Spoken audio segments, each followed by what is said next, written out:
निर्भीड, निपक्षपाती, सामान्य माणसाच्या हाकेला साथ देणाऱ्या, बुलढाणा आणि अकोला जिल्ह्यातील अल्पावधीत प्रसिद्ध झालेल्या व आपल्या बातमीतून सर्वसामान्य लोकांना न्याय देण्याचा प्रयत्न करणाऱ्या MCN न्यूज मराठी चॅनलच्या 11व्या वर्धापन दिनाच्या लाख लाख शुभेच्छा।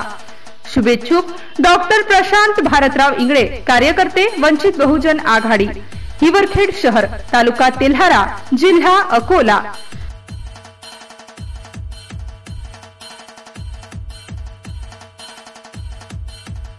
MCN न्यूज मराठी बातम्या आणि जाहिरातीकरिता संपर्क बाळासाहेब नेरकर, हिवरखेड शहर प्रतिनिधी, संपर्क क्रमांक 98 90 09 15 91।